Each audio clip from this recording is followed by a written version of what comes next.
নমস্কার, কেমন আছো সবাই? আশা করি যে যেখানে আছো সবাই ভালো আছো, সুস্থ আছো। আমরাও ভালো আছি। আজকে ঝড়ের পরের দিন ওয়েদারটা মানে ভালো হয়ে গেছে, অনেকটাই ভালো হয়ে গেছে। সূর্য উঠেছে আর দেখাবো কতটা ঝড় বৃষ্টি হয়েছে। আমাদের পাশে এরকম বড় বড় গাছগুলো তো আমাদের ঘরের দিকে একদম সরে এসেছে, মানে কার নিচে গায়ে একদম ঘেসে গেছে। এত বৃষ্টি হয়েছে, পেয়ারা বাগানে জল দাঁড়িয়ে গেছে। মানে দুটো নালা আছে, নালার মধ্যেখানে জল দাঁড়িয়ে গেছে। এখন বড় বড় গাছ, এর মধ্যে অনেক পাখি থাকে, মানে পাখির বাসাগুলো ভেঙে গেছে। সব থেকে পাখিদের বেশি কষ্ট বলো। কিছুদিন আগে খুব গরম ছিল, মানে আমরা চাইতাম একটু বৃষ্টি হোক, ঠান্ডা ঠান্ডা ওয়েদার হোক। আর ভগবান কত তাড়াতাড়ি ঠান্ডা করে দিয়েছে দেখো। ভগবান যে কোন দিকে যাবে আর আমাদের চাওয়ার কোনো শেষ নেই। সবসময় আমরা চাইছি মানে গরম পড়লে বৃষ্টি হোক, ঠান্ডা হোক, আবার ঝড় বৃষ্টি হলে একটু কেন হচ্ছে এই সব। তো চলো আজকের ব্লগটা এখন থেকে আমি শুরু করছি। ব্লগটা কন্টিনিউ হবে, আশা করি ভালো হবে। তোমরা সম্পূর্ণ দেখো। সারাদিন কী করবো তোমাদের সাথে শেয়ার করবো। চলো। ছাদে একটু ঘোরাঘুরি করার পরে আমি নিচে চলে এসেছি। এখন নিচে দেখো বিছানাটা তুলে নিচ্ছি। এটা কিন্তু ছেলের বিছানা, আর ও তো একটু দেরি করে উঠেছে, আমার পরে উঠেছে, তাই আমি ওর বিছানাটা তুলে দিচ্ছি। ও মাঝে মাঝে বিছানা তোলে, কিন্তু যখন ওই সকালে পড়া থাকে 6টার দিকে, তখন আর সময় পায় না। তাড়াহুড়ো করে উঠেই ও বেরিয়ে পড়ে ফ্রেশ হয়ে। আর কি বলো তো, এই সব কাজগুলো তোমাদের সাথে আমি শেয়ার করি। অনেকেই ভাবো এই কাজগুলো শেয়ার করার কি আছে, কিন্তু এই কাজগুলো আমার কাছে ছোট নয়। আমি সময় পেলেই ব্লগ দেখি, যেমন প্রবাসী ঘরকন্যা, আমাদের গল্প কথা, এই ব্লগে দেখি তারা তাদের সারাদিনের কাজকর্ম শেয়ার করে, তাই আমিও করলাম।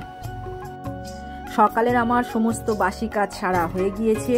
এখন নিজেও ফ্রেশ হয়ে নিয়েছি। এইবার যাব রান্নাঘরে, তাই দেখো নিজে একটু রেডি হয়ে নিচ্ছি। মানে এতটা গরম তো চুল খুলে রাখা যায় না, তাই ঠিকঠাক করে বেঁধে নিলাম। এরপর রান্নাঘরে যাব আর সকালের খাবার বানাবো। সকালের খাবার বলতে ওই আছে, সেইগুলোই দেখাবো তোমাদেরকে।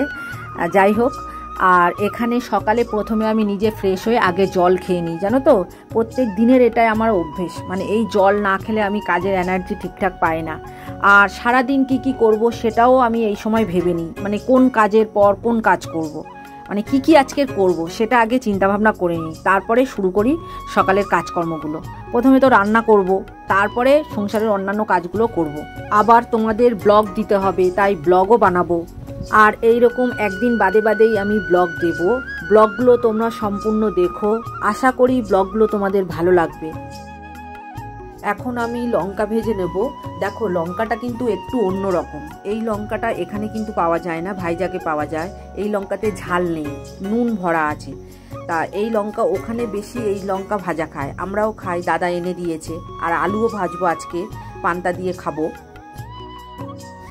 কালকে রাতে ঠিকঠাকভাবে খাওয়া হয়নি, কেননা কারেন্ট ছিল না আর ঝড় হচ্ছিল বাইরে, আর তাই জন্য অনেকটা ভাত বেশি হয়ে গেছে। তাই ভাবলাম আজকে সবাই মিলে পান্তা খেয়ে নিই, তাই আলু ভেজে নিলাম আর সবাই একটু করে পান্তা খেয়ে নিচ্ছি। ভাতে জল দেওয়া হয়নি, এখন সকালে জল দিয়ে খেয়ে নেব। পান্তা খেতে চায় না সকালে, মানে ঠান্ডা ঠান্ডা ওয়েদার তো খেতে চায় না। তাও বললাম আজকে আলু ভাজি, লঙ্কা ভাজি, একটু করে পান্তা খাও। তাই ছেলে, বাবা, আমি তিনজনেই খাবো। আর আজকের একটু বেলা করে ভাত বসাবো, কেননা তোমাদের দাদা ভাই বেলায় আসবে, মানে দুপুরের পরে কাজ ছেড়ে আসবে। ছাদে এসেছি মাছ কাটতে, শিং মাছ কাটবো। মানে কি করে কাটবো বুঝতে পারছি না, খুব কঠিন ব্যাপার শিং মাছ কাটা। মা দিয়েছিল শিং মাছ।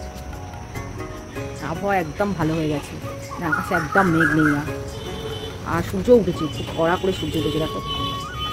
মানে রোদে দাঁড়ানো যাচ্ছে না, এত কড়া রোদ্দুর। চলো তাহলে ঝপঝপ কাজগুলো করে নিই, এরপর রান্না করতে হবে। আর এই দুদিন ধরে তোমাদের দাদাভাই বাড়িতে নেই, ও আসবে এবার। রান্নাটা করে নেবো, তারপরে ঘরে টুকটাক একটু মানে ঝাড়ামোছা করবো। দেখো এখানে শিং মাছগুলো কীরকম লাফালাফি করছে। এই মাছগুলো অনেক দিন বেঁচে থাকে, আমার কাছে তো 2 দিন আছে বেঁচে। আর এই ঝড়ের সময় কারেন্ট চলে গেছিলো, মানে 1.5 দিন কারেন্ট ছিল না। আমার মাদের অ্যাকোরিয়াম ছিল, তার মধ্যে কি বড় বড় মাছ ছিল, সেইগুলো সব মরে গেছে। মানে দেখলে খুব কষ্ট লাগে, এত সুন্দর কালারফুল মাছগুলো। মানে আমি ভিডিও করেছিলাম ওই মাছেদের, একটা ভিডিও ছেড়েছিলাম, তোমরা যদি দেখো দেখলে বুঝতে পারবে। আর এই ঝড়েতে পশু পাখিদের বেশি ক্ষতি হয়েছে, মাছেদেরও ক্ষতি হয়েছে, কিন্তু আমাদের পায়রাগুলোর কিছুই হয়নি। এই দেখো, এ খুব সুন্দর দেখতে, কত সুন্দর দেখতে দেখো ওকে। চলো ছেড়ে দিই, খেয়ে নিস। হ্যাঁ, এর খাওয়া হচ্ছে না, চলছে। আজকে সকালে যখন আমি ছাদে এসেছি এদেরকে কিন্তু খেতে দিইনি, আমি বাবাই দিয়েছে সকালে, তাই জন্য আর দিইনি। আর এখন একটু বেলাতে ছাদে এসেছি, এখন দিলাম, কেননা এরা ছাদে এলেই গায়ের মধ্যে ঝাঁপিয়ে পড়ে সব কজনই প্রায়, তাই জন্য এদেরকে একটু খেতে দিয়ে দিলে এরা একদম শান্ত হয়ে যায়। শিঙি মাছ কাটার সময় আমার খুব ভয় লাগে, কেননা এই মাছগুলো কাঁটা ফুটিয়ে দেয় আর কষ্টও লাগে, কেননা এই মাছগুলো তো জ্যান্ত না, কাটতে খুব কষ্ট লাগে। বাজার দিয়ে আমাদের কাটা মাছ আনে, আর আমি তো কখনো কাটি না, তাই কাটতে গেলে অসুবিধাও হয়। শিঙি মাছের ঝোল করবো, তাই দেখো এখানে আলু আর পেঁপে ভেজে নিয়েছি। এইবার এর মধ্যে জল দিয়ে দেবো, এটা একটু সিদ্ধ করে নেবো। ওটা হচ্ছে আমার শাশুড়ি মা। আমি এসেছি 18-19 বছর হয়ে গেছে, এখনো দেখো কতটা ভালো আছে, আর খুব মোটা আর মজবুত। এদিকে রান্না হচ্ছে আর ওইদিকে আমি বাসনগুলো তাড়াতাড়ি করে মেজে নিলাম, কেননা টিফিনের বাসন, রান্নার বাসন অনেকগুলো হয়ে গেছিলো, তাই মেজে নিলাম। রান্নাঘরে সিনের উপরে দেখো একটা অর্ধেক বোতল টাঙানো আছে, ওর মধ্যে আমি কসবাইট আর জালতিটা ধুয়ে রেখে দিই, তাহলে ওর মধ্যে যা জল থাকে সব ঝরে যায়। চিংড়ি মাছের মধ্যে একটু নুন দিয়ে দিলাম। এইবার এই নুনটা মানে একবার দিয়েছিলাম, সেটা ধুয়ে ফেলে দিয়েছি, আর একবার নুন দিয়েছি, দিয়ে এটা ভালো করে কচলে ধুয়ে দেবো, তাহলে এর গায়ে যতটা লালা আছে সব বেরিয়ে যাবে। যে কোনো জিওল মাছ, মানে কই মাছও মানে হরর করে তো লালা থাকে, তো সেগুলোতে একটু নুন মাখিয়ে এরকম রেখে দিলে এর গায়ে যা লালা আছে সব বেরিয়ে যাবে। 10 মিনিট পরে এরকম ভালো করে রোপে নিতে হবে, তাহলে এর গায়ে সমস্ত লালা বেরিয়ে যাবে। দেখো একদম পরিষ্কার হয়ে গেছে মাছ। যেসব মাছের আঁচ থাকে না তো, সেই সব মাছগুলো মানে ছেটকাই খুব, এই জন্য ঢাকা দিয়ে ভাজতে হবে। এইটা দিয়ে ঢাকা দেবো, আমার তো খুব ভয় তেল দেখলে। এই ঢাকা দিয়ে দিই। মাছ ভাজা হয়ে গিয়েছে, তুলে নিয়েছি। এইবার মাছ ভাজার তেলের মধ্যে একটুখানি 5 ফোড়ন দেবো আর 2টো তেজপাতা দেবো। 2টো তেজপাতা ছিঁড়ে দিয়ে দিলাম, একটুখানি 5 ফোড়ন দিয়ে দিলাম।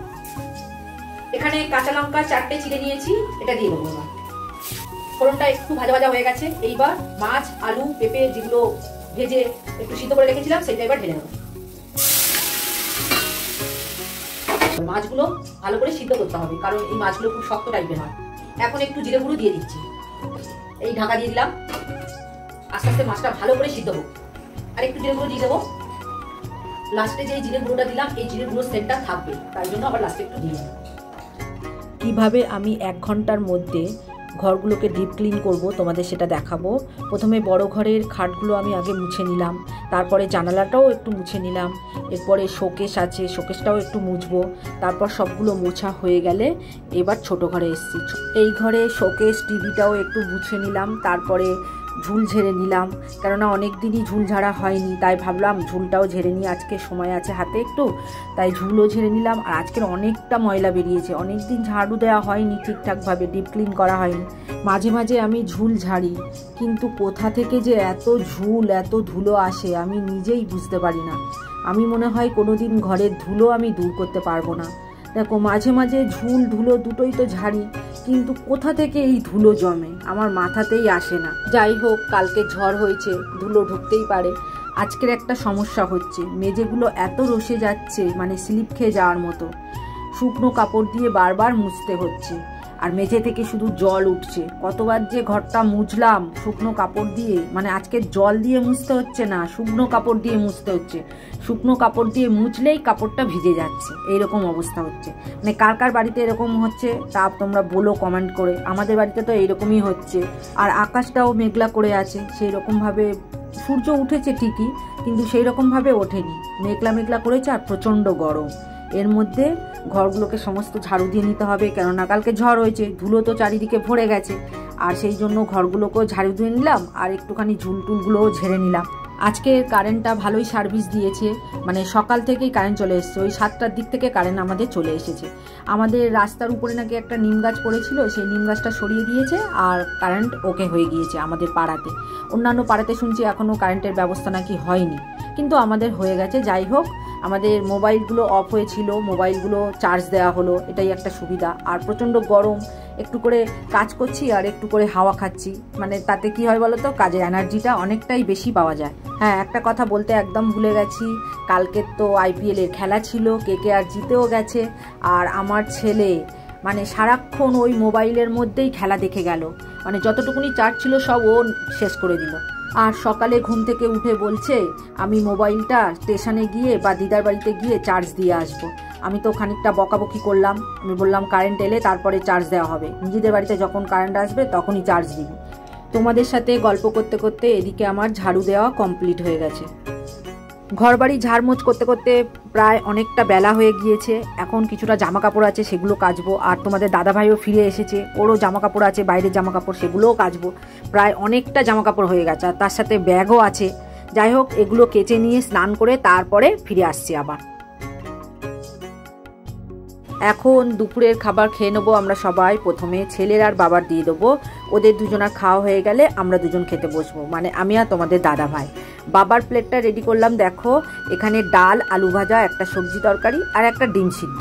আজকের মাছ রান্না করেছি, তোমরা দেখেছো, কিন্তু বাবা মাছ খায় না, মানে যে কোনো জিয়ল মাছ বাবা খেতে চায় না, ওই জন্য বাবার ডিম সিদ্ধ দিয়েছি। আর ছেলেরও রেডি করে দিলাম, ছেলে কিন্তু মাছ খাবে, তাই ওর ডিম সিদ্ধ দিলাম না। তোমাদের দাদাভাইকে বললাম তুমি খেতে বসে পড়ো, মানে অন্যদিন তিনজনে একসাথে খেয়ে নেয়, তারপরে আমি শেষে গিয়ে খাই। ও বললো আজকে তোমার সাথেই খাবো, তাই ওদের দুজনকে দিয়ে দিলাম। শুকাইনি এখনো, তো বিকালের কেটে দিয়েছি আর শুকাইনি। চলো আবার মেলে দিই, এই দিকটা ফাঁকা করে নিই, এই দিকটা ফাঁকা করে নিয়ে রিলস করবো, মানে শর্টস করবো, রিলস শর্টস। জানতাম না, আগে রিলস বলতাম, ইউটিউবের গুলো শর্টস বলে আর ইনস্টাগ্রামের গুলো রিলস বলে। যাই হোক, ভুল হয়ে গেছে, জানি না তো। চলো ফাঁকা করে নিই চটপট। আমাদের এখানে আজকে মোদিজি এসেছে। হ্যাঁ, মাথার উপর দিয়ে হেলিকপ্টার গেল, তুলতেও পারলাম না, দেখাতেও পারলাম না। রেডি করতে করতে ক্যামেরা, হেলিকপ্টার চলে গেল একদম মাথার উপর দিয়ে। আর পায়রাগুলো তখন ভয়ে বলছে, কাঁপছে ঠপ ঠপ করে, আর উকি মেরে দেখছে।